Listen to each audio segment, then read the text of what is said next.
190 orang participants yang ada pada malam ini untuk sama-sama kita belajar berkenaan dengan cara-cara ataupun tips menguruskan berat badan daripada perspektif psikologi. Saya dah dengar suara saya sendiri juga dah ni. Dan kalau boleh seperti yang organizer dah maklumkan lebih awal, kita lebih mindful, cautious dengan kita punya mikrofon sendiri ataupun speaker sendiri supaya kita bagi ruang untuk saya bercakap. Okey. Sekarang saya akan share skrin saya ya untuk kita sama-sama mulakan saya dah buat paling seluruh. Perkongsian kita malam ni ya.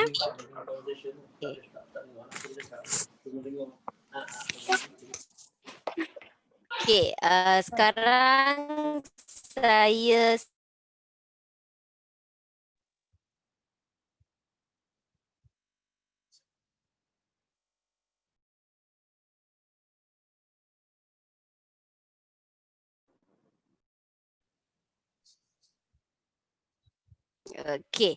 Okey, saya dah share saya punya PowerPoint.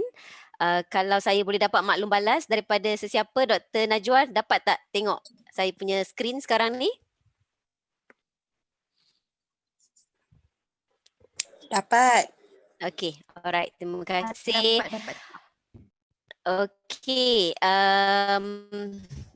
so saya teruskan ya. Hari ini kita punya topik adalah berkenaan dengan cara menguruskan berat badan daripada perspektif psikologi. Di atas masa yang singkat, lebih kurang dalam masa 30-40 minit, dan lepas tu insya-Allah kita akan ada question and answer. Kita bagi 3 tips sajalah malam ni ya. Mana tahu ada rezeki lagi di masa akan datang, kita tambah lagi tips-tips sebelum. Okey, sekejap ya. Dia tak nak bergerak pula dah slide ni.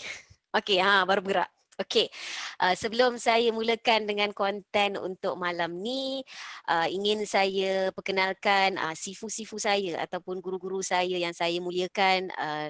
Saya belajar cognitive behavior therapy ataupun cara menguruskan berat badan melalui gaya ataupun approach cognitive behavioral approaches ataupun cognitive behavioral approaches daripada Judith Beck.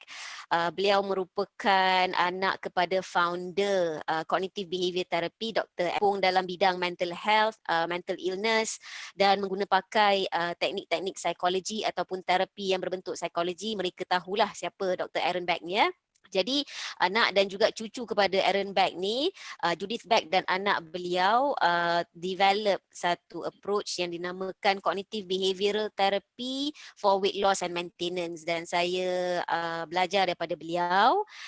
Tu ada gambar saya di bahagian sebelah kiri dengan Judith Beck lah tu. Ya, dan saya belajar cognitive behavior therapy daripada guru saya iaitu Profesor Dr. Firdaus Mukhtar daripada Universiti Putra Malaysia, dan mereka ni adalah orang-orang yang saya muliakan, dan ilmu yang saya kongsikan pada hari ini kebanyakannya saya belajar daripada mereka dan juga daripada pengalaman saya sendiri dan juga pembacaan-pembacaan. Izinkan saya pun tak tahu siapa yang annotate skrin ni, tapi macam dah ada conteng-conteng, tapi tak apalah, dia tak mengganggu saya nak berkongsi apa yang sekarang saya sedang lakukan dalam topik hari ini, iaitu benda yang berkaitan dengan pengurusan berat badan daripada perspektif psikologi. Saya dan rakan saya daripada UiTM sedang membina satu application, mobile application for weight loss management among housewives, dan dalam proses harap-harapnya insya-Allah nanti kita boleh launch. Dan cognitive behavioral therapy atau cognitive behavioral approaches merupakan salah satu elemen penting dalam mobile application ini. Dalam masa yang sama, saya juga sekarang ni tengah bersama-sama dengan beberapa rakan psikologis yang lain dalam buat revision terhadap strategi for the prevention of obesity Malaysia bersama-sama dengan Malaysian Association of Study of Obesity. So doakan yang terbaik untuk saya agar boleh terus sama-sama memberi manfaat lah kepada masyarakat dalam bidang ni ya. Okey.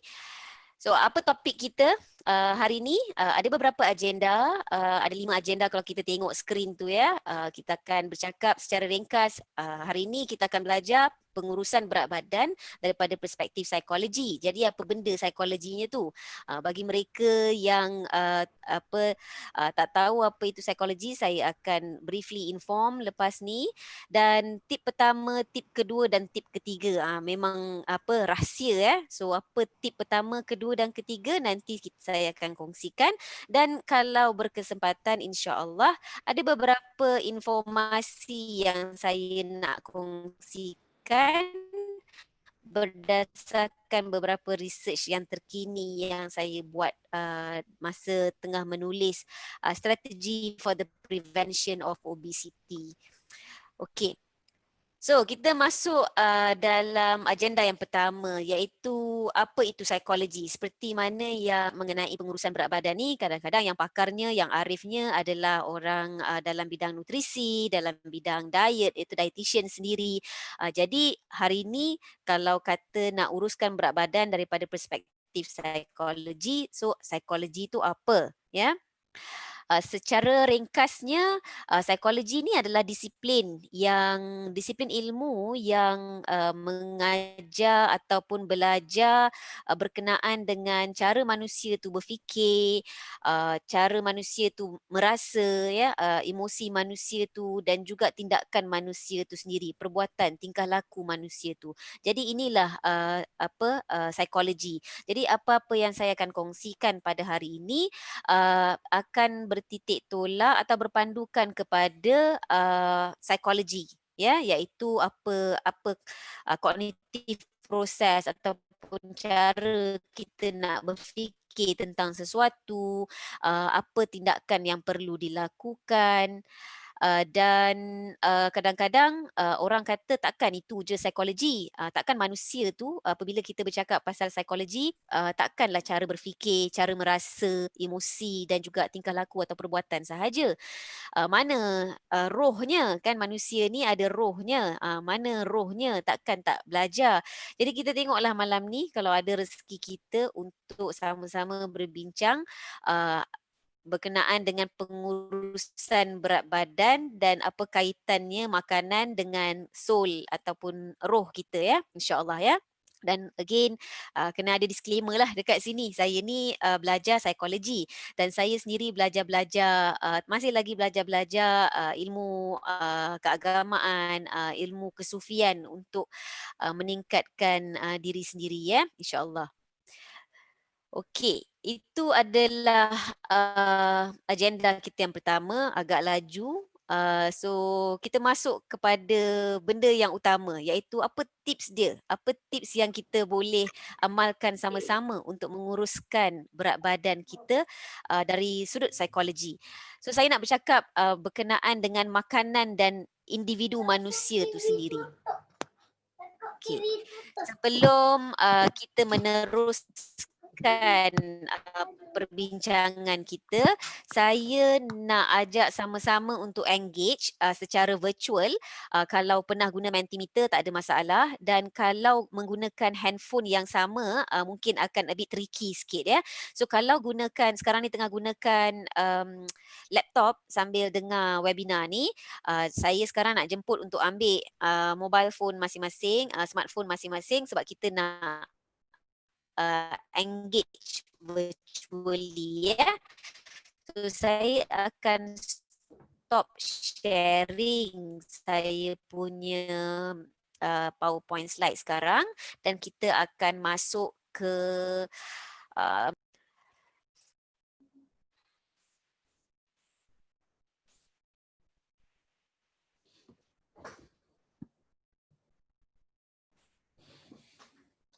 okey.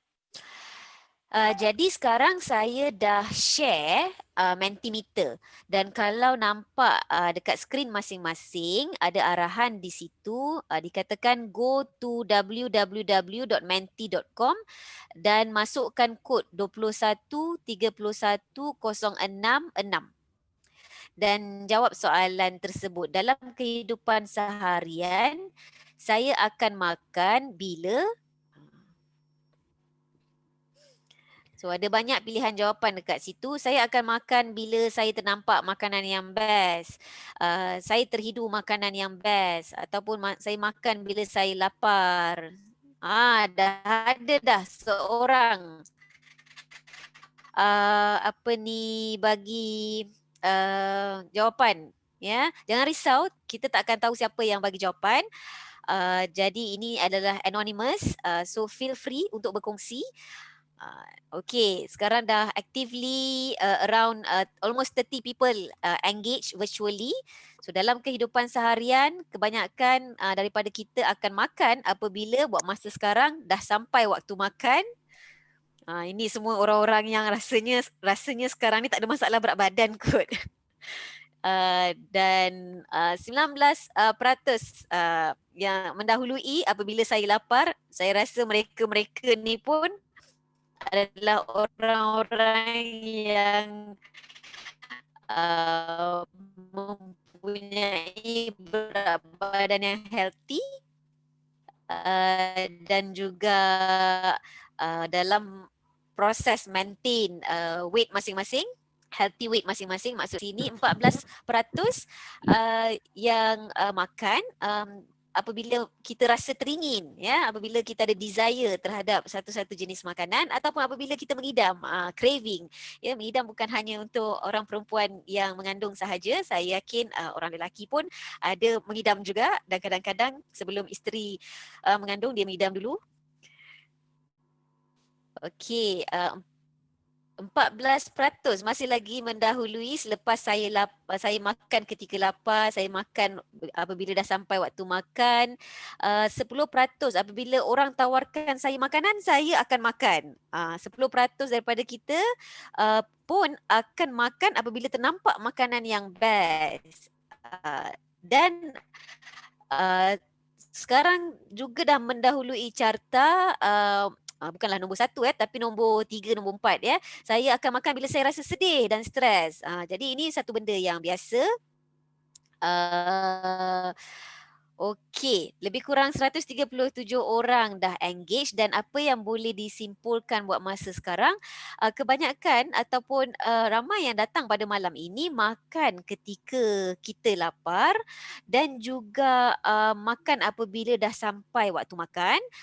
Dalam masa yang sama, kita juga makan apabila kita rasa teringin terhadap sesuatu makanan dan juga apabila kita mengidam.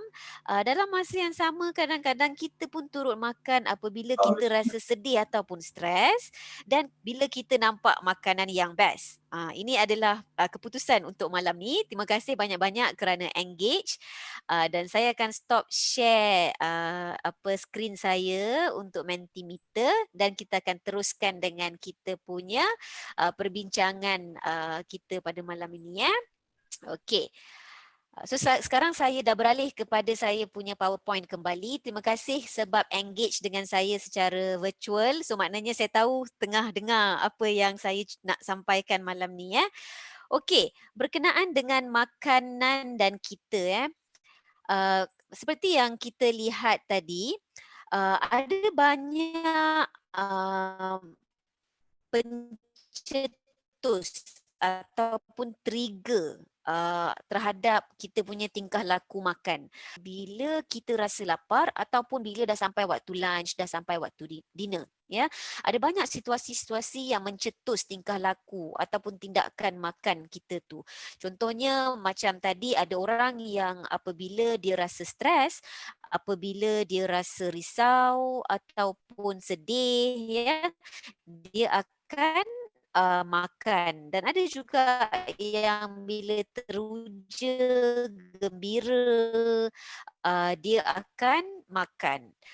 Jadi di sini menunjukkan yang kita makan disebabkan kita mempunyai emosi tertentu, ya.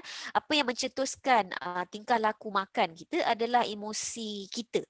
Dalam masa yang sama ada juga di antara kita yang bila nampak makanan yang best, contohnya di kaca TV, ya, ada kerak krup bunyi orang makan ayam, ya, tak bau pun tapi tengok begitu apa uh, menggiurkan, ya, sampai kita ada craving, kecoh liur.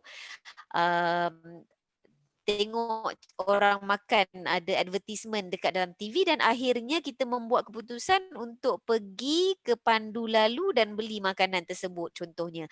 Dan ada juga orang yang makan apabila orang lain menawarkan makanan, ya.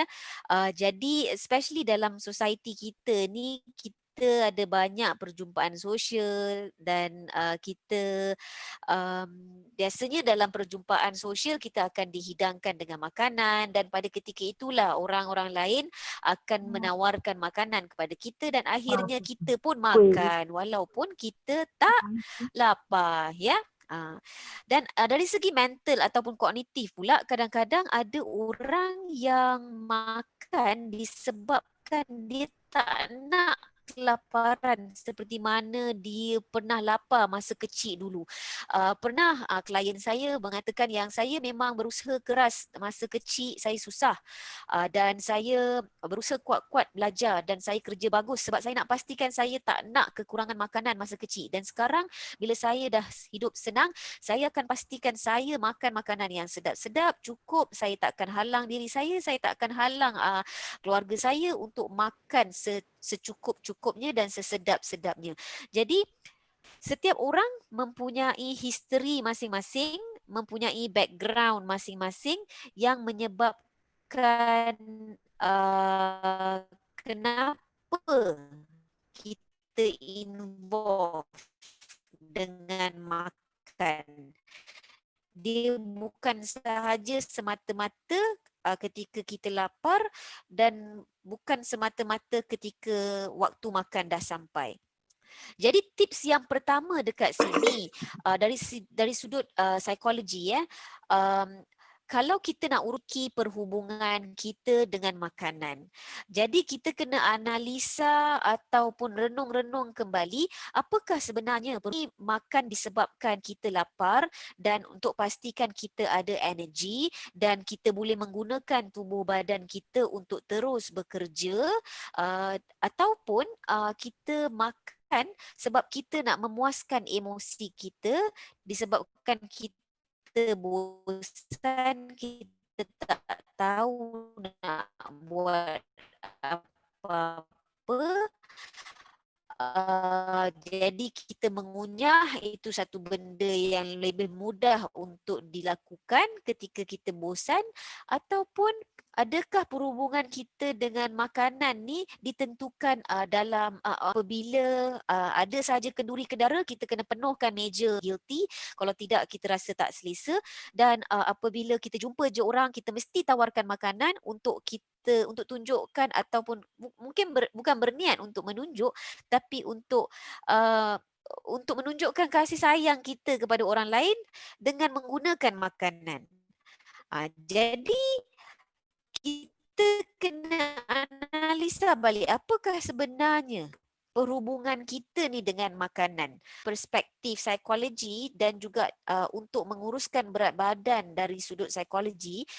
Kalau perhubungan kita tu dah distorted, ya, ataupun perhubungan kita dengan makanan tu dah haywire, maksudnya kita makan bukan atas sebab biological, atas sebab social dan emotional ataupun atas sebab psychological, maknanya perhubungan kita dengan makanan tu dah distorted ataupun dah haru biru. Ya, jadi kita kena perbaiki kita punya world view terhadap makanan dan kita ni. So bila kita perbaiki perhubungan kita dengan makanan, insya-Allah bila kognitif kita betulkan, bila cara berfikir kita betulkan, kita punya tindakan makan tu akan lebih mudah untuk diperbaiki. Jadi bila kita makan untuk tubuh badan, ya, maksudnya makan untuk mendapatkan tenaga, makanan adalah sumber tenaga untuk tubuh badan kita dan kita makan ketika kita lapar ataupun kita makan ketika waktu makan, itu adalah perhubungan yang sihat di antara kita dengan makanan kita. Jadi kalau kita makan bukan dengan niat ini, ya, kita makan untuk memuaskan hati orang, untuk meraihkan orang, untuk meraihkan social gathering, untuk meraihkan negative memory yang kita ada ketika kecil, masa kita susah dulu tak ada makanan.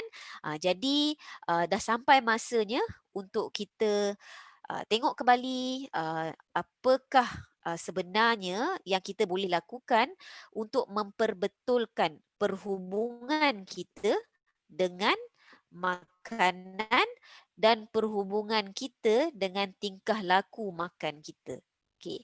Saya harap untuk agenda yang pertama ni ataupun tips yang pertama ni masing-masing dapat faham, ya.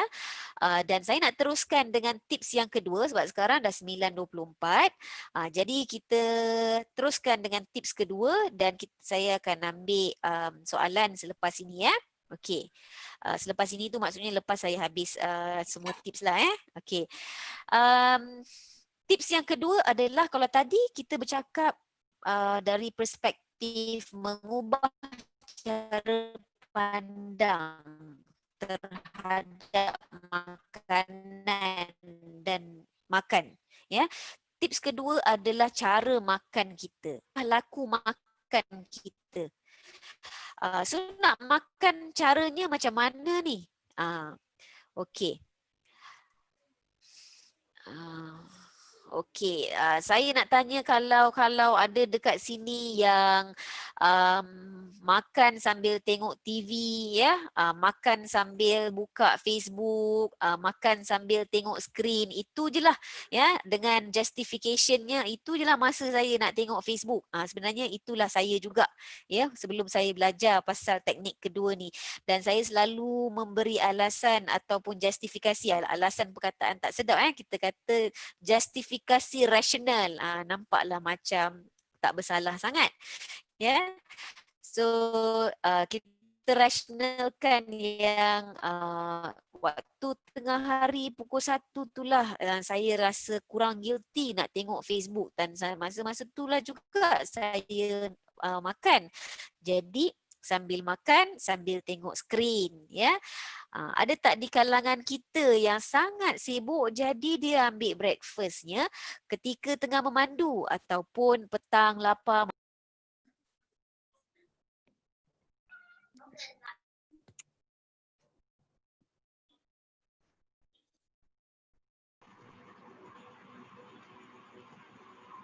Kenapa diam? Dr. Jamilah mute. Hello.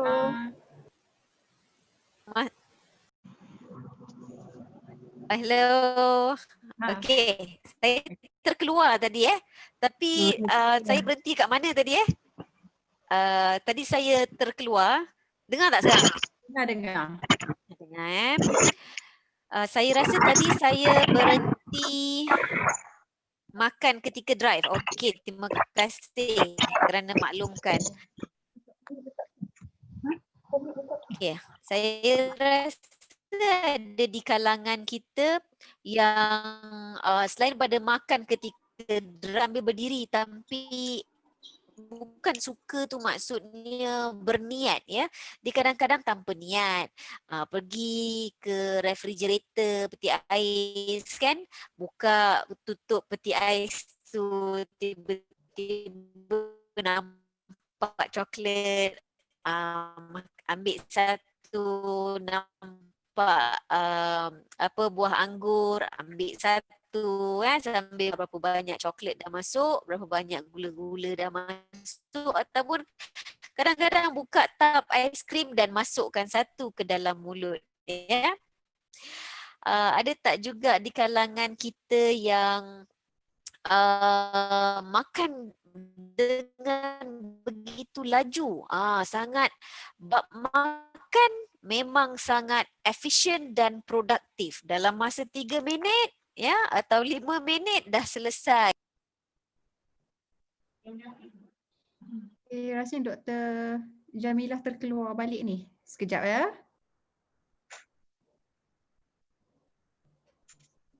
Kita tunggu untuk beliau masuk semula.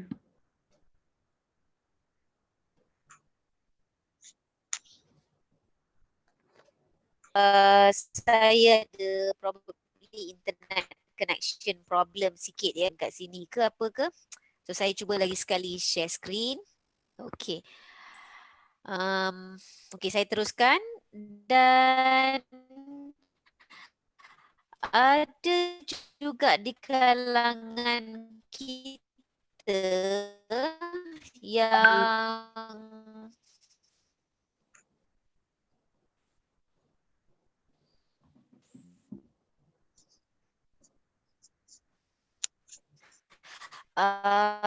sambil-sambil lalu dekat meja kawan ya, sambil-sambil lalu kat meja kawan, say hi kat kawan, apa khabar, nampak je balang biskut dia, terus masuk ngap sambil berdiri ke, sambil berborak-borak ke.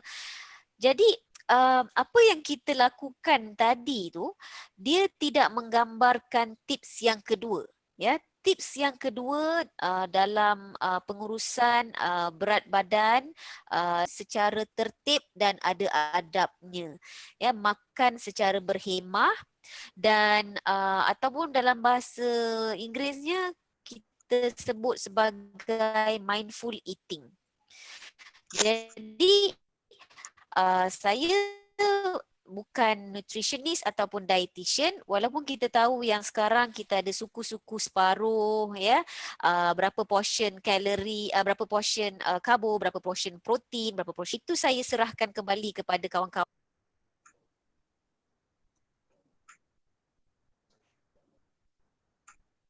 Okey, saya rasa terkeluar semula ni. Hari ini kita kena banyak bersabar sikit ya. Ya, saya terkeluar semula. Dan saya harap boleh bersabar dengan saya dan juga saya punya internet. Boleh. Okey.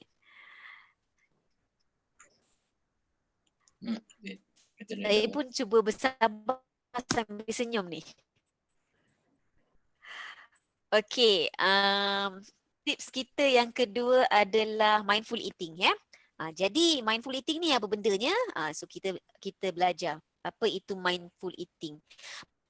Mindful eating adalah apabila kita tahu dan kita sedar yang kita tengah makan. Ya, maknanya fikiran kita, dan kita mula makan apabila kita dapat isyarat lapar dan kita akan berhenti makan apabila kita dapat isyarat kenyang. Itu salah satu kriteria mindful eating, iaitu kita tahu dan kita sedar. Ya, kita tahu dan kita sedar yang kita sekarang tengah makan.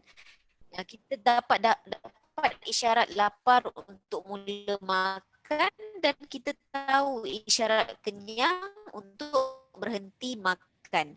Dan ada beberapa terminologi lain yang saya akan huraikan sebentar lagi ya, iaitu apakah beza lapar, apakah beza teringin, apakah beza craving ataupun mengidam dan juga haus.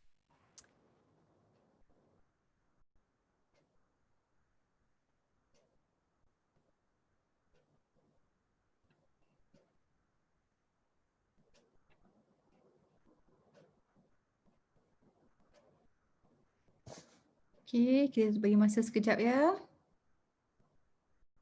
Kalau ada soalan, boleh type soalannya dekat bahagian chat. Kita kumpulkan, nanti kita tanya pada Dr. Jamilah.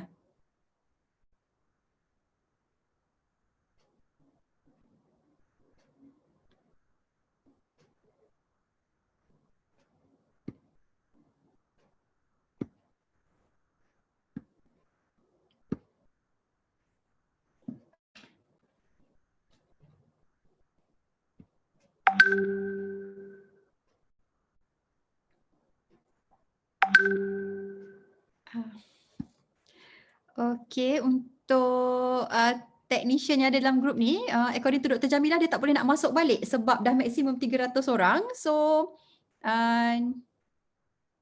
can someone do something about it?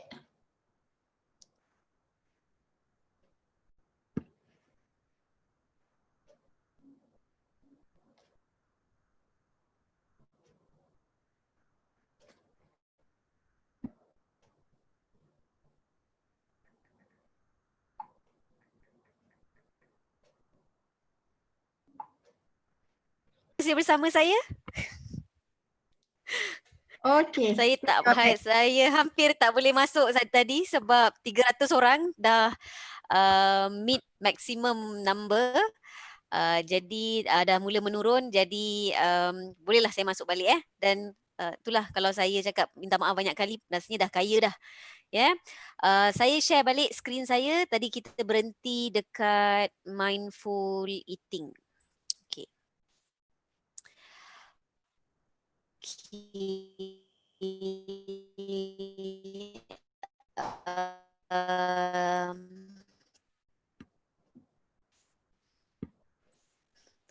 Saya berhenti tadi dekat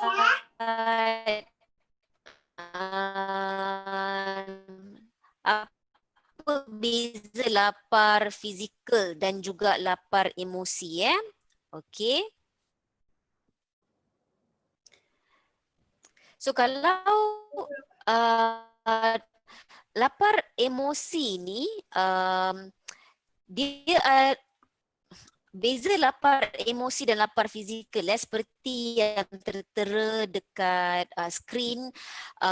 Biasanya orang yang lapar emosi ataupun dia sebenarnya rasa stres rasa tak cukup, uncomfort, dia kadang-kadang dia ada fikiran automatik ataupun dia ada fikiran yang tercetus.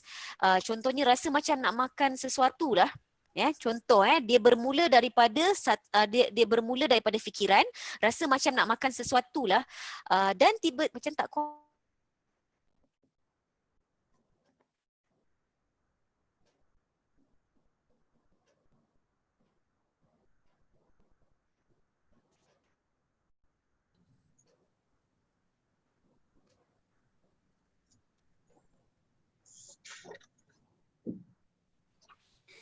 Okey, Dr. Jamilah. dan bila kita rasa tak complete tu, saya boleh continue lagi ke? Okey. Tak tadi sebab okey. Okey.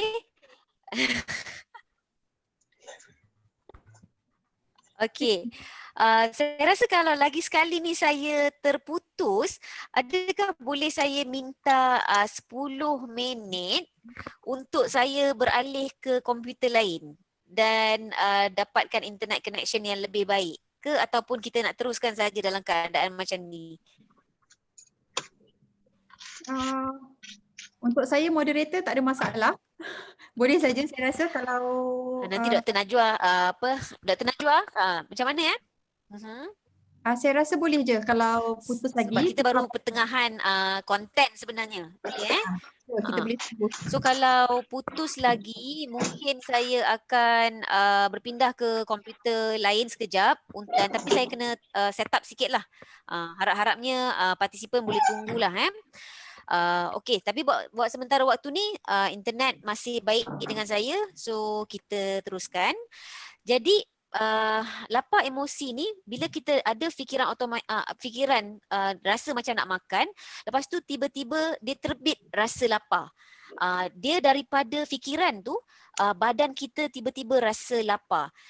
Dan sebenarnya ini mungkin sebab kita nak memenuhkan tangki emosi kita. Kita punya bank emosi kita tak cukup penuh.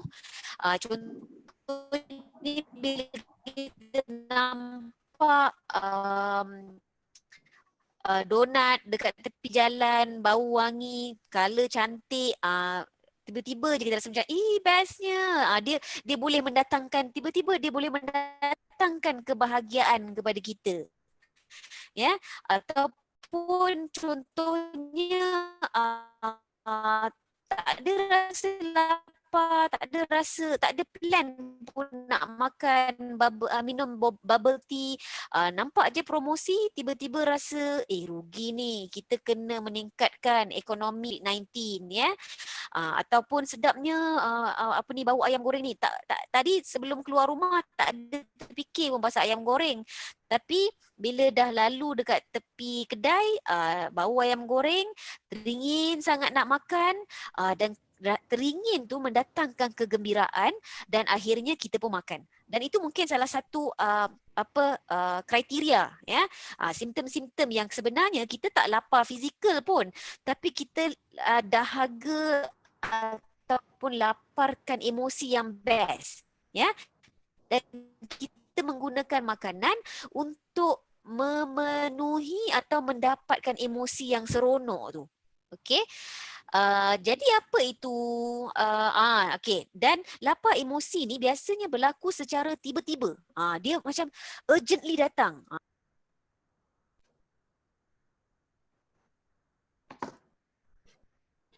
Okey, saya rasa dah terputus lagi sekali ni. Mungkin kita bagi masa sekejap lah ya, dalam masa 5-10 minit untuk Dr. Jamilah masuk semula. Boleh ya?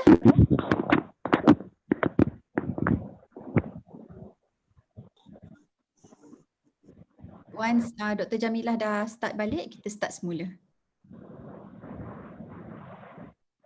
Pada masa yang sama boleh soalan-soalan.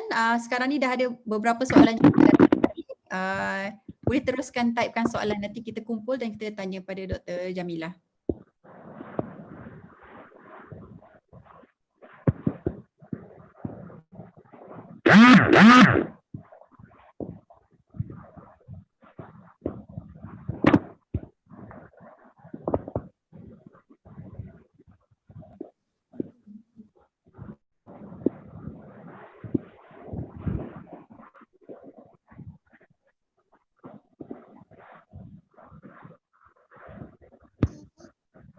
Ya, banyak sangat lagi soalan saya.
kalau tengok di ruang soalan, ada link ya kat situ bagi sesiapa yang berminat untuk mendapatkan khidmat runding cara diet bersama dietitian. Boleh isi Google Form.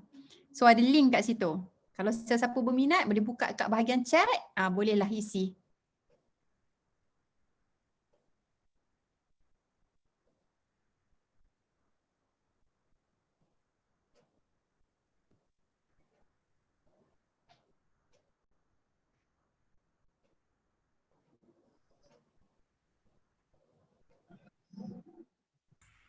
Assalamualaikum. Waalaikumsalam. Okey. Okey, saya tukar tempat. Abaikanlah segala-gala di belakang tu ya. Asalkan boleh continue. Okey. Okey.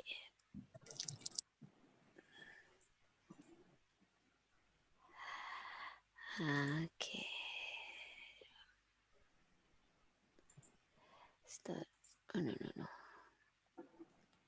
Start from current slide.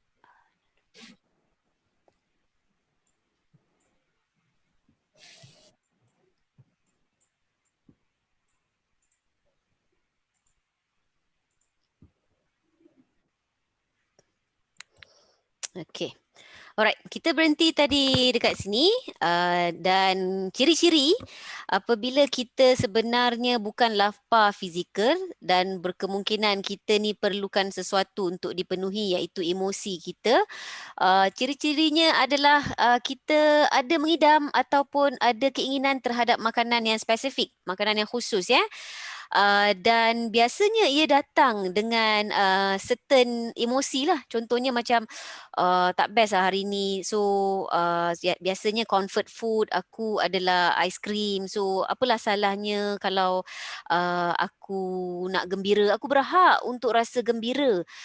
Dan apalah salahnya 300 kekal ya demi mendapatkan kebahagiaan ya. So dia datang dengan emosi dan biasanya kita tak sedar pun ataupun kita tak tahu yang kita rasa kenyang. Kita kalau masa tu tengah sibuk dengan rasa kegembiraan kita akan makan ya.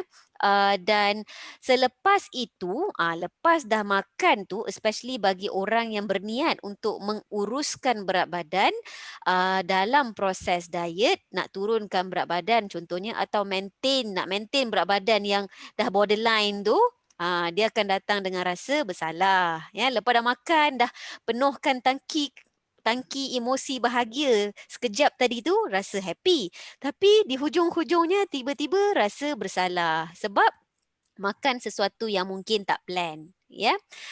Itu adalah contoh-contoh kalau seseorang tu lapar emosi. Bagaimana pula kalau lapar fizikal? Bila kita lapar fizikal, seperti namanya lah, ianya adalah pengalaman fizikal, pengalaman fiziologi kita. Dan dia bermula daripada perut kita. Ya, perut kita akan rasa kosong. Ya, kita untuk orang yang berusia seperti saya ni kita dah tahulah rasa kosong tu macam mana sebab kita dah banyak kali puasa ya. Jadi kita tahu rasa kosong tu macam mana.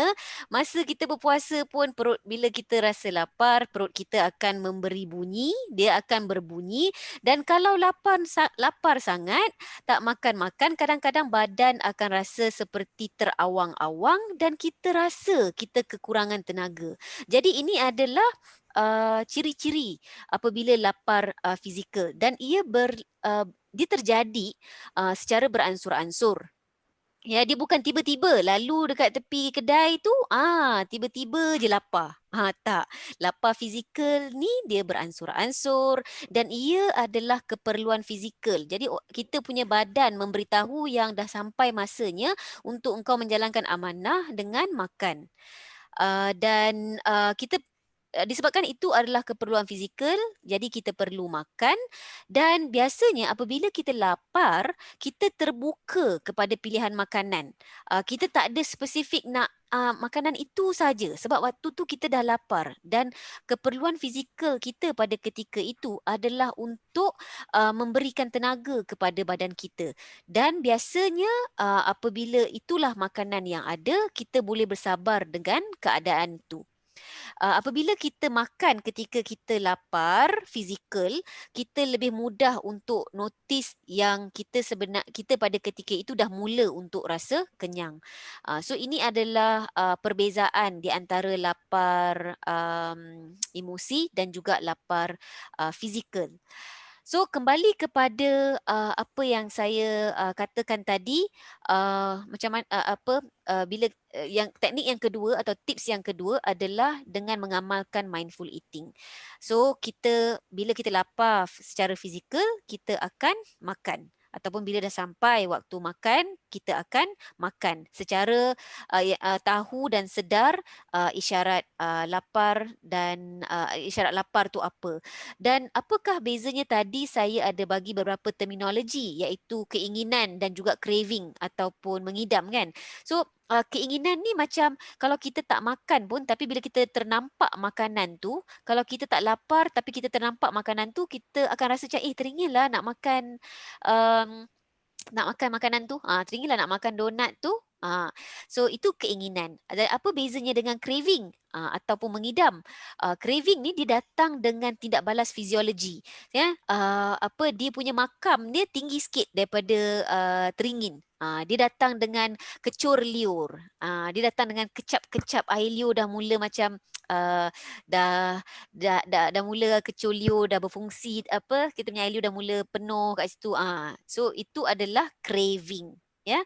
Dan kadang-kadang orang makan apabila dia haus, ya. Dia sedangkan badan dia sebenarnya tengah bagi petanda sebenarnya ni bukan waktu makan dan kau pun tak lapar fizikal lagi tapi kau haus. Dan apakah tanda-tanda haus dan yang membezakan di antara haus dan lapar?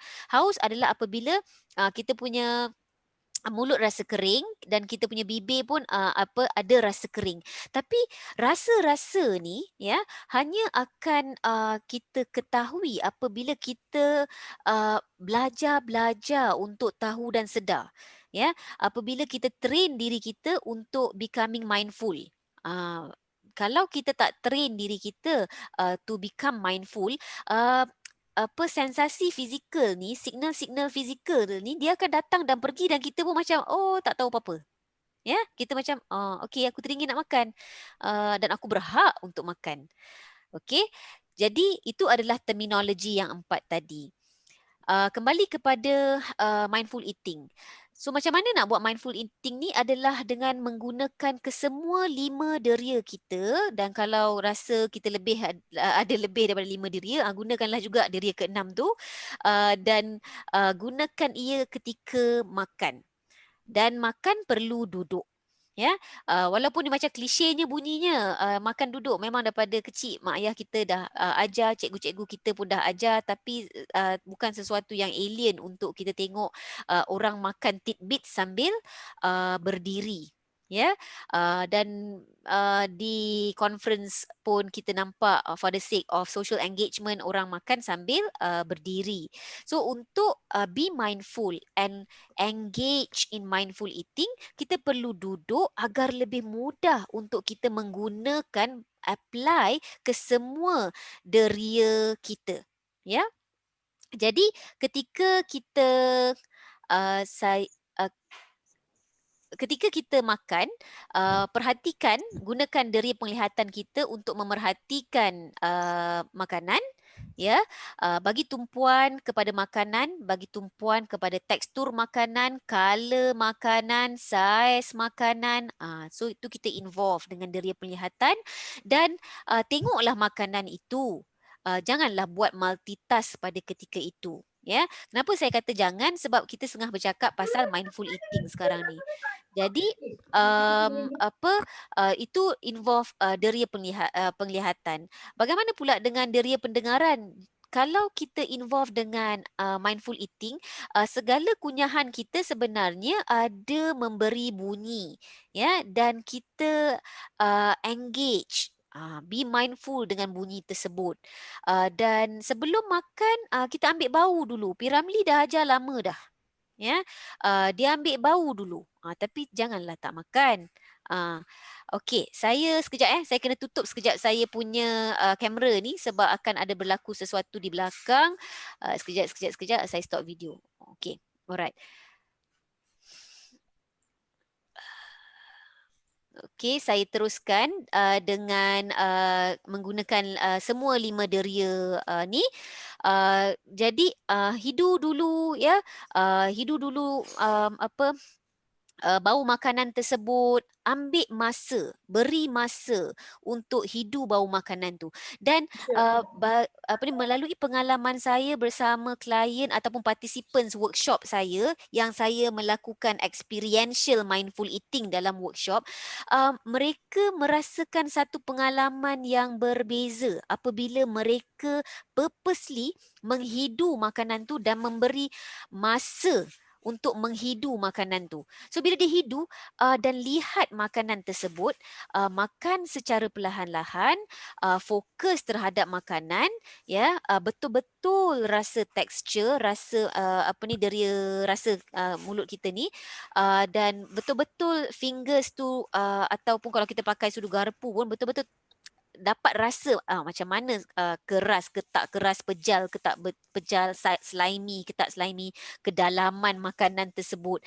Mereka kata yang ada satu experience yang baru, yang luar biasa, yang sukar nak cakap macam ini sebenarnya aktiviti makanan yang biasa kita buat. Mungkin ada setengah-setengah orang makan 3 kali sehari, ada yang makan 5-6 kali sehari termasuk makan snack, ya. Jadi pengalaman luar biasa inilah yang berkaitan dengan spiritual, ya, yang berkaitan dengan bila kita hadirkan diri kita ketika makan, itulah pengalaman spiritual yang biasanya orang-orang yang tidak melakukan mindful eating, dia tak rasa benda tu, ya, dia tak rasa benda tu. Dan apakah lagi benefits mindful eating ni? Sebelum saya cakap pasal benefit, saya bagi formula dulu selain daripada tadi itulah. So formula yang pertama, kita tak digalakkan ataupun tak boleh lah, ya. Tak boleh lah makan berdiri, sebab bila kita makan berdiri kita akan jadi kurang sedar. Ya, sebab mindful eating kita nak menghadirkan kesedaran, menghadirkan diri, memberi dan menjadikan diri kita sedar. So bila kita makan berdiri, kita kurang sedar. Bila kita kurang sedar, kita kurang puas, dan nak jadikan kita puas, kita makan banyak. Ya. Dan apabila kita tak mindful eating, kita multitask ketika kita tengah makan, kita akan terganggu ketika makan dan kita tak tahu berapa masa yang kita gunakan untuk makan. Dan kadang-kadang bagi mereka yang dah biasa makan laju, dia makan laju, dan dia disebabkan makan laju, ada possibility untuk dia makan banyak. Okey? Dan yang seterusnya, apabila bila kita buat mindful eating ni, the benefits, one of the benefit is kita sedar kita makan berapa banyak. Sebab bila kita duduk, kita makan perlahan-lahan, kita nikmatinya, ya, dia akan memberikan kepuasan kepada kita walaupun benda tu sikit, walaupun makanan tu sikit. Ya, dan biasanya kita akan makan lebih kurang 20 minit sebab badan kita ni dia bagi isyarat dekat otak, otak memberi isyarat kepada badan sama ada kita ni kenyang atau tidak selepas lebih kurang 20 minit. Ya, itu lebih kurang lah. Dan bila saya buat eksperimen terhadap diri sendiri, kadang-kadang saya dah mula rasa kenyang selepas 12 minit. Ada orang yang dia mula rasa kenyang selepas 15 minit. So buat eksperimen sendiri. Kalau ikut dari segi literature, lebih kurang 20 minit. Ya, dan apabila kita involve dengan mindful eating, dia meningkatkan keseronokan. Kita akan hadir rasa best, macam bersyukur rasa makan tu, seronok rasa makan tu, sebab kita dapat rasa tekstur makanan tu dengan lebih baik.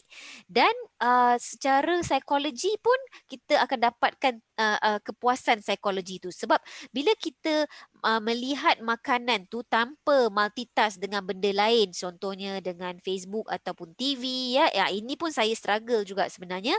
Jadi ia akan menyebabkan mudah untuk hadir rasa syukur tu. Sebab bagi orang-orang yang tidak ada masalah dengan duit, yang boleh makan apa nak makan je boleh makan, kadang-kadang perasaan syukur dapat makanan tu mungkin kurang. Dengan exercise mindful eating, kita menghadirkan rasa syukur tu apabila kita memberi masa, memberi perhatian terhadap rezeki yang di depan mata. Dan ia juga akan meningkatkan kepuasan fizikal di mana otak kita akan bagi tahu badan kita yang sebenarnya kita dah kenyang sebelum kita terlebih makan. Jadi kalau orang kata macam dia betul boleh makan nasi hanya sebesar penumbuk. Kalau belum buat mindful eating, saya cadangkan cuba buat dan amalkan suku-suku separuh di mana mungkin nasi itu kalau belum boleh sebesar penumbuk, ambillah kurangkan ya. Kurangkan dan makan secara perlahan. Mungkin sebenarnya sebelum kita habis portion nasi kita tu pun kita dah rasa macam kenyang ya, tanpa perlu beria-ia nak menyukat. Okey, jadi saya mencadangkan apabila kita involve dengan mindful eating ni, kita apabila kita dah hadirkan diri, kita tumpukan pada momen tersebut, kita fokuslah pada rasa di perut.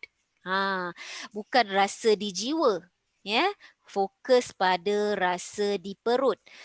Kita ni tengah lapar ke, dah sampai waktu makan ke? Sebab kalau orang yang berjadual makannya, biasanya dia badan dia akan bagi isyarat lah yang pada ketika itu dia perlu makan.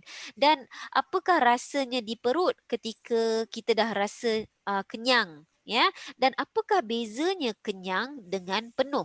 So melalui eksperimen, ya, kita akan boleh bezakan apa itu lapar, apa itu kenyang dan apa itu rasa penuh, bloated. Okey. Itu adalah tips yang kedua, ya. In the interest of time, sebab dah pukul 9.59, saya mohon izin untuk teruskan juga tips yang terakhir pada malam ini, iaitu lepas kita dah tahu yang kita perlu perbaiki perhubungan kita dengan makanan dan kita dah belajar secara ringkas yang kita digalakkan untuk mengamalkan mindful eating, cara makan yang betul adalah mindfully eat our food, ya. Tips yang ketiga adalah dengan prepare our mind. Kalau kita ni tengah nak turunkan berat badan, ya, ataupun sekarang kita tengah nak maintain healthy weight, ini adalah aktiviti seumur hidup. Dia bukanlah aktiviti 3 bulan program, dia bukanlah aktiviti 6 bulan program ataupun 1 tahun program, ya. Jadi saya tidak menggalakkan bila kalau kita involve dengan apa-apa program untuk penurunan berat badan, kita berjanji dengan pasangan masing-masing, contohnya bang 3 bulan je bang, 3 bulan je macam ni, contohnya 3 bulan je kita makan bakar-bakar, kita makan rebus-rebus, ya. Tidak. Ya, ini adalah aktiviti seumur hidup. So, apabila kita nak uruskan berat badan, kita menguruskan berat badan ini seumur hidup kita. Dan apabila kita dah ada mindset yang betul, ini adalah aktiviti seumur hidup, ya. Maka kita perlulah belajar untuk mengenal pasti cabaran-cabaran dan bagaimanakah untuk bersedia terhadap cabaran-cabaran ni. Okey. Saya ada satu lagi Mentimeter dan saya harap masih lagi sudi, ya, untuk engage dengan saya secara virtual. So saya akan share screen Mentimeter saya yang kedua. Mana Mentimeternya? Sebentar ya, sebentar.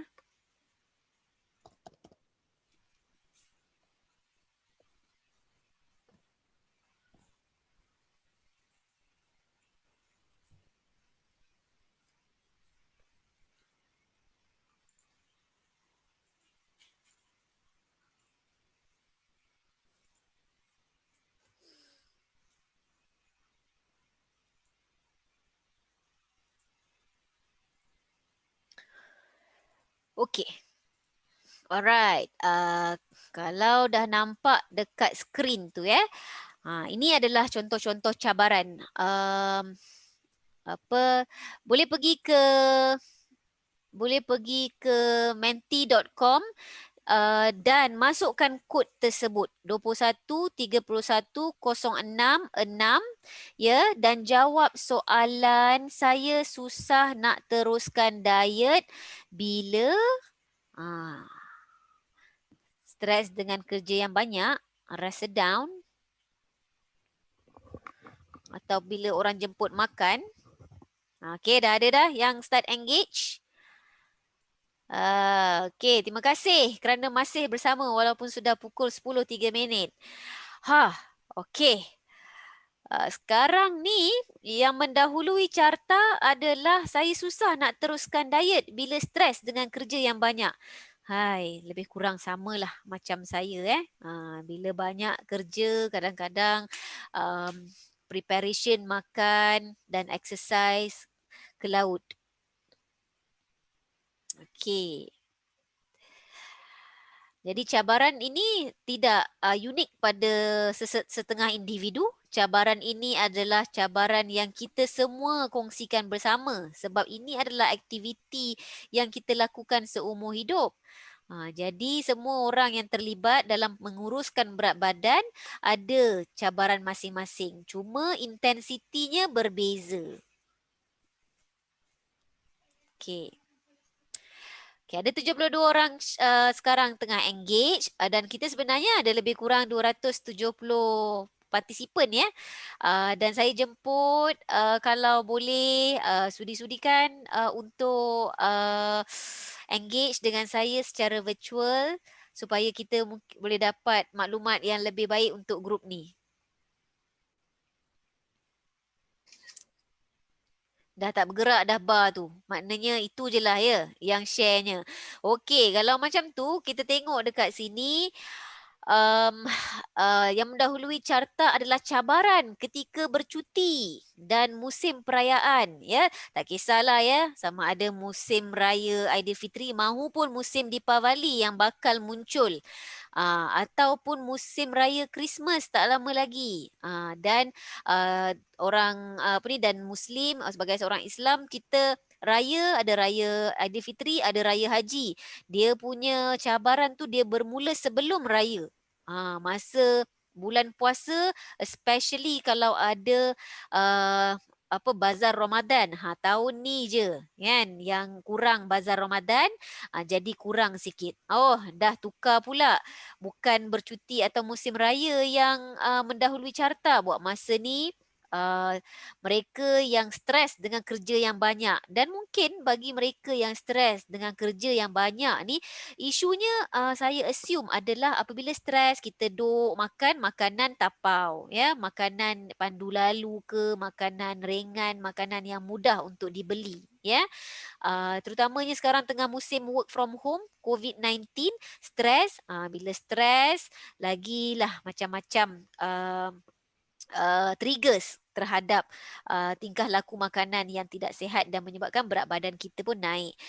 So, yang ketiga tadi bila orang jemput makan, ini pun bukan satu yang alien dalam masyarakat kita yang sangat meraihkan orang lain ya. Kita risau sangat untuk kata no.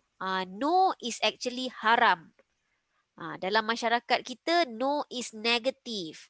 Jadi bila kita kata no ataupun tak apalah, terima kasih, walaupun dengan intonasi yang baik, walaupun dengan body language yang baik, walaupun dah senyum-senyum, tapi still tak mampu nak kata tak apa, terima kasih saya dah makan, ataupun terima kasih saya sekarang sedang berusaha untuk menurunkan berat badan. Dia seperti tak masuk akal jawapan tu Kita tak yakin yang kita boleh kata no. Kita risau kita akan mengecewakan orang lain.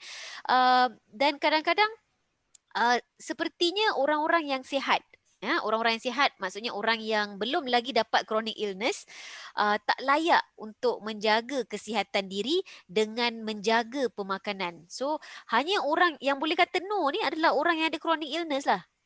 Bila dia dah ada diabetes ataupun ada high blood pressure, dia boleh kata no. Tapi orang yang sihat macam kita, bila kita kata no, mengundang. Dia akan mengundang nestapa perhubungan tu ya. Okey, terima kasih banyak-banyak kerana berkongsi. Kita tengok apa yang seterusnya. Okey, ada lagi yang engage. Terima kasih.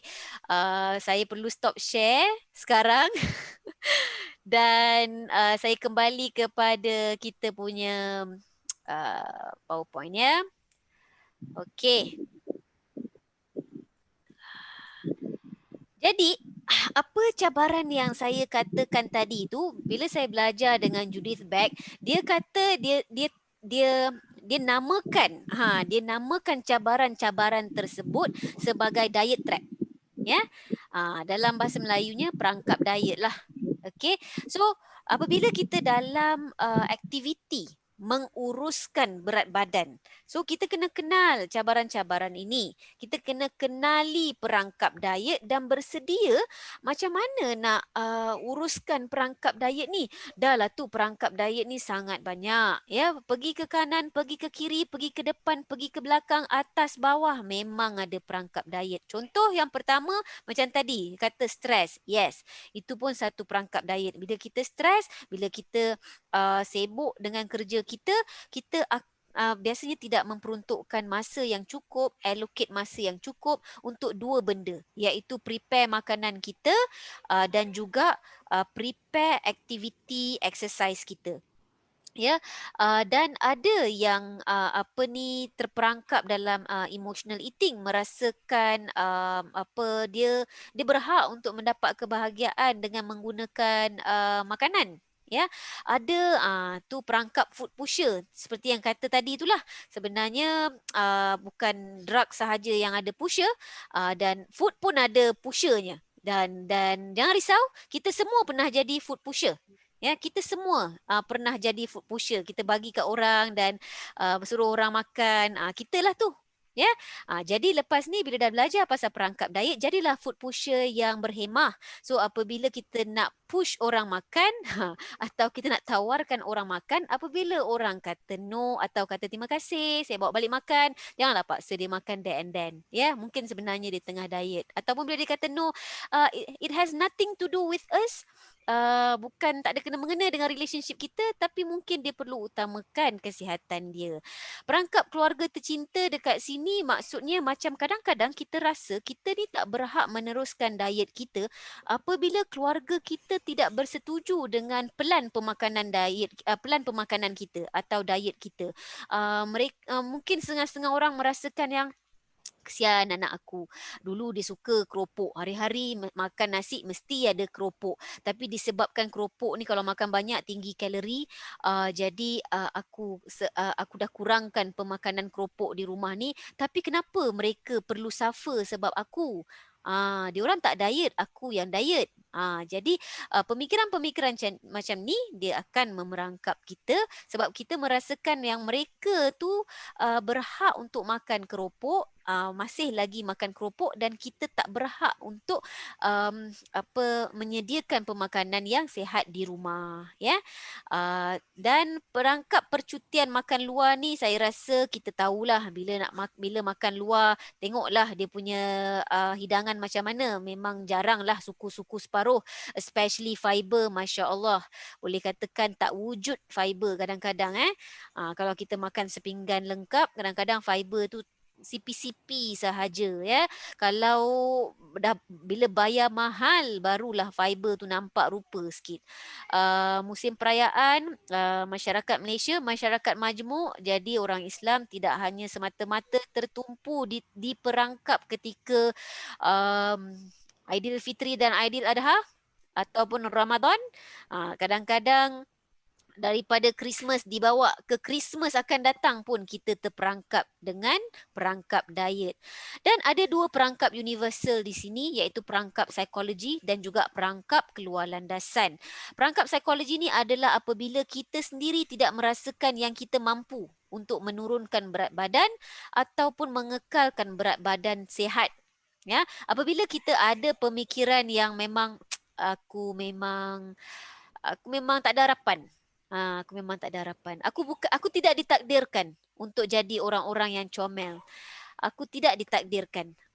Aku memang tak ada harapan. Jadi ini sebenarnya adalah perangkap psikologi. Ya, kita tak ada efficacy, kita tak ada self efficacy. Kita tak merasakan diri kita berkemampuan untuk berubah. Ya, dan ia akan menurunkan esteem diri kita dan menyebabkan entahlah makan ke tak makan, akhirnya aku tetap akan mati. Ya, itu sebenarnya dah termasuk perangkap psikologi. Perangkap keluar landasan di sini, salah satu contoh perangkap keluar landasan adalah apabila kita melakukan sedikit kesilapan. Ya, contohnya hari ni kita dah diet elok. Pagi ni kita dah baca dah plan diet kita. Okay, makan waktu bila, makan apa, bawa bekal cantik. Tiba-tiba datang food pusher, kasih kita satu donat dan kita tak dapat kawal nafsu kita dan kita makan terus. Kita kata habis, aku dah keluar landasan hari ni, habis punahlah diet aku hari ni. Aku akan mulakan hari Isnin depan. Jadi bukan saja hari ni saja punah, dia punahkan lagi 6 hari. Ya, so itu maksudnya perangkap keluar landasan. So kita kena belajar kenali perangkap diet ni dan bersedia plan bila nak balik keluar rumah mertua, apa kita dah tahu dah, rumah mak ayah kita macam mana, rumah mertua kita macam mana, pergi pula jumpa kawan baik yang food pusher tegar, ya kita dah tahu macam mana. So plan wisely. Okey, kita dah masuk ke penghujungnya. Ya, apa ni, saya mohon bersabar lagi dengan saya. Ini adalah agenda yang terakhir. Sebenarnya ini adalah bonus ya, tapi saya dah sediakan dan saya nak berkongsi. Melalui research yang sekarang ni saya sedang jalankan ketika saya menulis strategi for prevention of obesity, ada ciri-ciri yang saya temui terhadap orang yang berjaya menurunkan dan mengekalkan berat badan sihat. Jadi apakah ciri-ciri tersebut? Okey, ini adalah ciri-ciri yang ada dalam literature ya. Orang yang berjaya menurunkan berat badan dan mengekalkan berat badan yang sihat adalah orang yang memperuntukkan masa untuk menyediakan being organised dalam rutin makan dan senaman. Dan mereka juga kebiasaannya secara automatik memang memilih makanan yang sihat. Ya, secara automatik.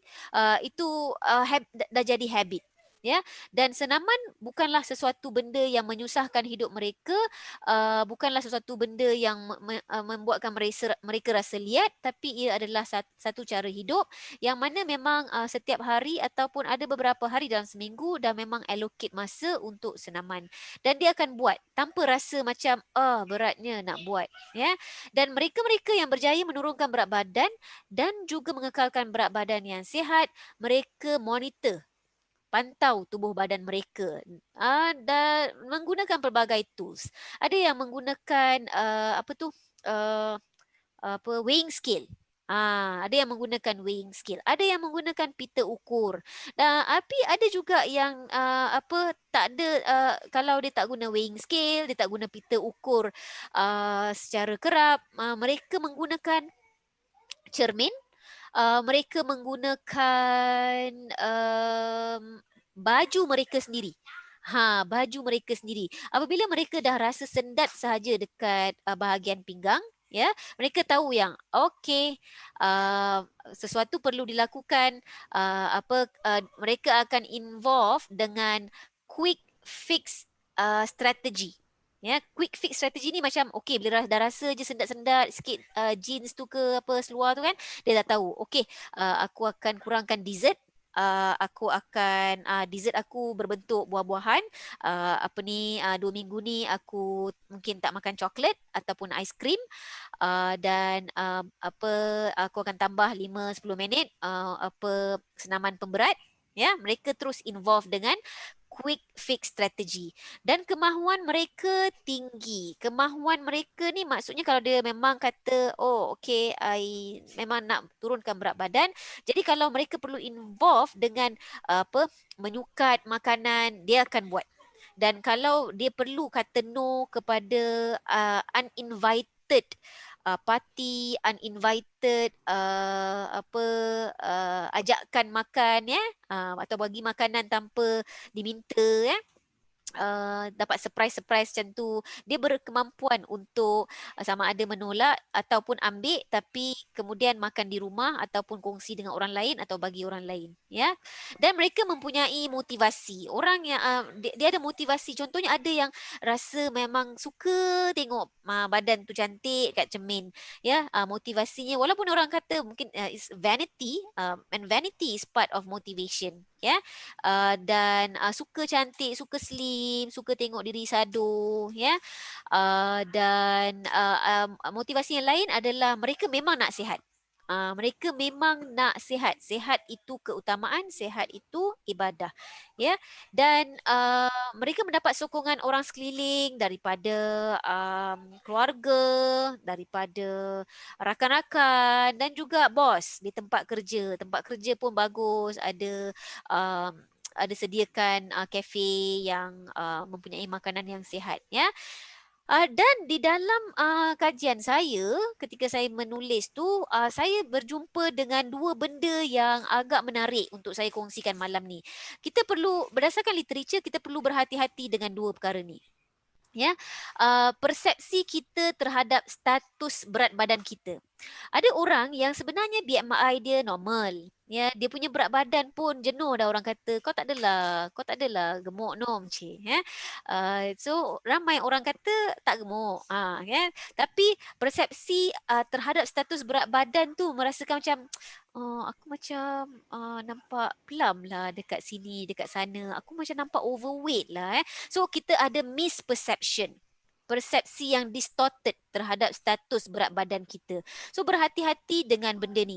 Memang dalam literature mengatakan kadang-kadang mereka yang ada misperception, dia akan berusaha untuk menurunkan berat badan dia. So BMI dia akan turun. Tapi in the long run, dia akan menuju ke arah peningkatan berat badan dan jadi overweight atau obese.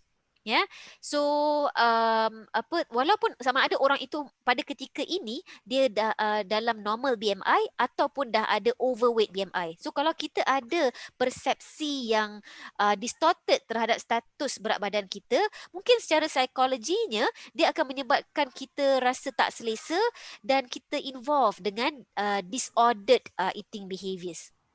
Ya. Dan yang kedua adalah dissatisfaction, ketidakpuasan hati kita terhadap berat badan kita ataupun body image kita. So kalau kita ada rasa dissatisfaction, tak puas hati terhadap berat badan kita, ini merupakan salah satu simptom-simptom juga yang di masa akan datang probably kita akan naik berat badan. Ya, so berhati-hati dengan cara kita berfikirlah terhadap kita punya tubuh badan. Jadi saya mencadangkan walaupun kita dalam aktiviti menguruskan berat badan ni adalah aktiviti seumur hidup, jadi bersikap ramahlah kita pada diri sendiri. Ya, having self compassion. So bila kita nak turunkan berat badan tu, buatlah secara berhemah, bukan dengan tergesa-gesa sehingga stres ya. Dan kadang-kadang biasa kita termasuk dalam perangkap diet, dan lepas tu bila termasuk dalam perangkap diet, berusahalah untuk keluar. And it's okay to make mistake dalam diet. It's okay to make mistake dalam pengurusan berat badan because we are human. Ya. Itu sahaja daripada saya. Sebelum kita, kalau kita ada lagi masa untuk Q&A, saya jemput untuk ikuti saya di Facebook dan Instagram saya yang kadang-kadang hidup mati segan tak mahu, kadang-kadang adalah muncul juga saya di situ untuk bercakap-cakap mengenai psikologi. Dan jika berminat untuk dapatkan buku saya yang berkaitan dengan Cognitive Behavior Therapy, iaitu Panduan Ringkas Menguruskan Stres Gaya CBT, Panduan Ringkas Psikologi Kanak-kanak, Perkembangan Psikologi Kanak-kanak Tidak Tipikal, kemahiran menguruskan kanak-kanak tidak tipikal. Buku-buku ini telah kami test kepada 50 pembantu guru di Sabak Bernam bagi projek knowledge transfer program, dan bila kita ajar psychology knowledge dan juga psychology skills kepada guru-guru, ada peningkatan ilmu, attitude yang baik, dan juga confidence level yang meningkat dan praktis yang baik terhadap pengurusan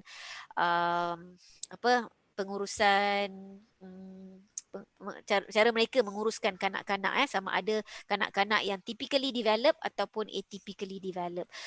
Dia tak berkaitan dengan berat badan. Saya tengah lagi menulis buku berkaitan dengan topik kita hari ini. InsyaAllah nanti saya kongsikan apabila dah publish. InsyaAllah. Okey, terima kasih di atas masa yang diperuntukkan malam ini. So saya stop share. Kalau ada persoalan. Dr. Jamilah ada masa untuk ambil sedikit soalan ke? Ada yang mereka dah type kat sini. Okey, kita ambil lah sebab tadi pun sebenarnya ada isu teknikal daripada pihak saya ya. Berapa mungkin boleh? Dah diskan. Mungkin kita perlu stop 10.30 sebab saya ada schedule komitmen yang lain. Okay, so dalam 7 minit. Okay. So, okay, the first question. Okay, soalan ni kata, bila kita ada urging untuk makan untuk mengisi tangki emosi, macam mana nak curb urging tu? Kadang-kadang dapat kawal perasaan tu, tapi kadang-kadang lepas beberapa hari datang semula. Okay, alright. Jadi terima kasih kepada yang bertanya, dan soalan tu memang soalan berbentuk psikologi. Saya risau kalau soalan-soalan tu berbentuk nutrisi. Ada soalan kan? Exercise ada saya pilih yang bentuk psikologi saya tanya. Itulah. Jadi itu boleh tanya kepada kawan-kawan nutritionist kita dan dietitian kita lah ya. Jadi macam mana nak curb urging ya, ataupun craving ataupun desire kita, sebab hari ni datang, lepas tu boleh kawal sikit, lepas tu 3 hari nanti datang, lepas tu 3 hari akan datang lagi kan. Jadi sebagai psikologis, apa yang saya boleh cadangkan adalah kita ada orang share skrin ya. Okey, apa yang saya boleh cadangkan adalah dengan menguruskan emosi itu. Ya, kadang-kadang kita tak menguruskan emosi itu. Kita fokus sangat terhadap kita punya diet sampai kita lupa yang selain daripada tubuh badan, kita ada aspek lain dalam kehidupan kita, iaitu psikologi, emosi kita. Dan kalau kita berusaha untuk menurunkan berat badan melalui diet dan exercise, emosi pun ada benda yang kita perlu lakukan agar ia boleh, saya tak suka perkataan kawal, tapi ia boleh menjadi pembantu kita berbanding dengan pencabar kita. So salah satu cara untuk urus bukan curb emosi tu, tapi untuk uruskan emosi tu adalah yang pertama, mungkin kita boleh label sebenarnya kita rasa apa sekarang ni. Masa nak beli, contoh bila ada craving, desire ke, masa tu sebenarnya emosi kita dekat situ apa? Adakah sebenarnya pada ketika itu kita tengah marah dekat bos kita? So label emosi tu. Aku sebenarnya tengah marah pada bos aku sebab bos aku tinggi suara tak pasal-pasal. Jadi kita label emosi tu dan beri ruang untuk emosi tu memainkan peranan dalam hidup kita. Contohnya kita bagi ruang dia untuk rasa marah sekejap. Untuk rasa marah tu, not immediately dengan menggunakan makanan, ataupun sebenarnya kita distract emosi tu dengan menggunakan makanan. So lepas kita dah label emosi tu dan kita tahu yang bila emosi tidak boleh diuruskan dengan menggunakan makanan, itu bukan ubatnya. Ubat atau rawatan emosi adalah dengan menerima atau embrace emosi tu. Dan kalau emosi tu bersesuaian, emosi sedih tu bersesuaian dengan situasi, emosi gembira tu bersesuaian dengan situasi, so kita embrace emosi tu and let it be for a while. Dan apabila kita ada ruang waktu, label emosi, bagi ruang untuk merasa, kadang-kadang keinginan kita untuk distract emosi tu dengan makanan dia akan berkurangan.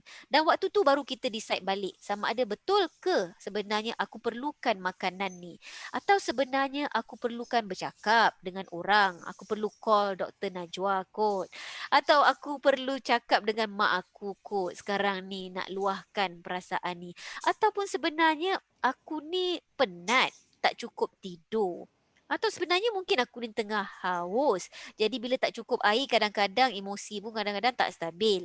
Ya, so kita cuba gunakan cara-cara yang lain. Ya, so bersikap rahmahlah kita dengan emosi kita sendiri, sebab itu pun sebahagian daripada kita juga. Okey, saya harap menjawab kot, insya-Allah. Yeah. I think it's a good answer. Betul lah. Banyak soalan yang kata ni kebanyakannya tu lah macam mana bila emosi tu kan, emosi terganggu ni jadi diet ke laut semua kan. Banyak soalan berkaitan tu lah which I think covers lah dengan soalan tadi. Ya. Maybe we can have another one. Last one.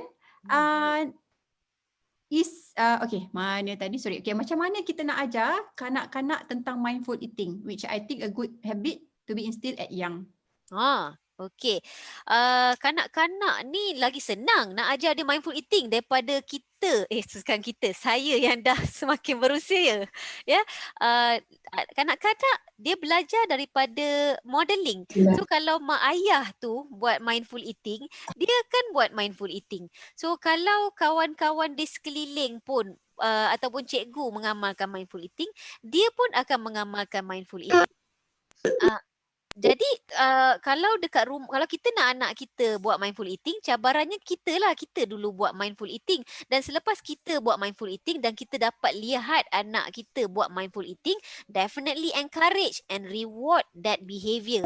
Ya, jadi apabila dia buat sahaja behavior yang kita aim untuk dia achieve, reward. So kalau kita nak behavior tu terbentuk dengan baik, reward, encourage, reinforce daripada pelbagai dengan menggunakan pelbagai benda lah, sama ada dari sudut dari sama ada dengan pelukan, dengan kata-kata encouragement, dengan ada ataupun dengan hadiah yang berbentuk material kalau perlu, ya, ataupun stiker. Dah lepas dapat stiker berapa banyak, lepas tu akan pergi ke mall. Masa COVID ni mungkin tak sesuai lah, ataupun okey, nanti bila dah selesai keadaan COVID ni, kita akan pergi cuti mana-mana yang kita mampulah, ya. So itu caranya lah, modeling and reinforce. Okay, just on time 10:30. Okay. Thank you very much Dr. Jamilah for your time. Memang a great sharing session lah hari ni kan. Maybe some other time kita boleh invite lagi and we can do similar things, sebab banyak juga soalan lagi yang tak terjawab. Maybe yang tak terjawab tu boleh email or FB atau Instagram Dr. Jamilah personally lah. Ya, insyaAllah. Kalau saya boleh allocate masa, insyaAllah saya biasanya akan allocate masa untuk jawab. Dan terima kasih kepada penganjur kerana menjemput saya, dan saya mohon maaf di atas apa-apa kekurangan, terutama kekurangan teknikal sehingga menyebabkan kita dah lari daripada waktu asalnya. Tak dapat nak dielakkan. Thank you very much. Hope to see you again one day, insyaAllah. Alright, insyaAllah. And untuk ada participant, kita just nak share lah the next session yang kita ada. Saya nak try share slide sebenarnya, tapi tak boleh. Tapi I think the next one will be on the 7th November by Dr. Nazirah. Tajuk Supporting Spouses with Mental Illness. And then on the 14th of November by Associate Professor Dr. Nora, our psychiatrist, Tajuk kesihatan mental wanita dan cabarannya pada pukul 11 pagi hingga 12.30 hari, dan pada 21 November daripada pukul 11 hingga 12.30 hari, Therapy for Anxiety, Lesson from the Past, daripada penceramahannya ialah Associate Professor Saleh Yushel daripada Boston University. Okay, so ada 3 lagi, mungkin boleh dapatkan maklumat ni daripada Facebook ke? Kita akan share kat Facebook dan juga dengan cara WhatsApp seperti yang kita buat sebelum ni lah, insyaAllah. Okay, terima kasih. Okay, Assalamualaikum. Salam.